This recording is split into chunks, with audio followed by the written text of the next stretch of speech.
We are in a day and age where people find great joy in taking other people's previous treasures and making them something new. So we might have what at one time was prized as a hardwood piece of furniture that people sand down and paint or cut into pieces and make something new. And it might be frustrating to the people who watch this happen, knowing that what they worked so hard for in life is not appreciated the way they appreciate. We see this reflected in Ecclesiastes 2, and it tells us specifically in verses 20 through 21, I turned and gave my heart up to despair concerning all the toil of my labors under the sun, because sometimes one who has toiled with wisdom and knowledge and skill must leave all to be enjoyed by another who did not toil for it.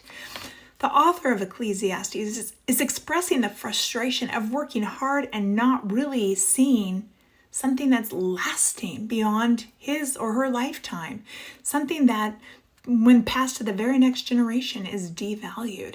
And because of this, the pursuit of excess is not something that brings satisfaction. I think that's something we can all recognize. People who seem to have the most means in life don't find more enjoyment just because they can do more things. It comes along with more bills and whatever. So the toil that you have is not satisfying in this regard. So the author struggles with this concept. And then he comes down to the final section in verse 24 and 25. There is nothing better for mortals than to eat and drink and find enjoyment in their toil. This also I saw as from the hand of God, for apart from him, who can eat or have enjoyment? What this is really getting at is the concept of one's lot in life.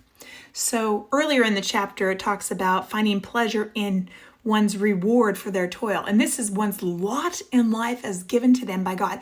When the individual focuses on what God has brought them to in life and what they're doing in that regard, there is much satisfaction. They can take delight in what God has given them. But at any point when those eyes divert from what God has given you, what God's path is for you, and you're pursuing things that don't satisfy, you will not be satisfied. It is futile. And that's what the teacher is showing us in Ecclesiastes. I hope as you consider your work, your life, your plans, what you have toiled for all these years and what you're leaving behind, that you look for a legacy that points to God in all you do, that you show enjoyment that results in enjoyment of the things God has given you and enjoyment in God. May you pass this on to others because that is something that leaves a lasting legacy. Blessings on you today.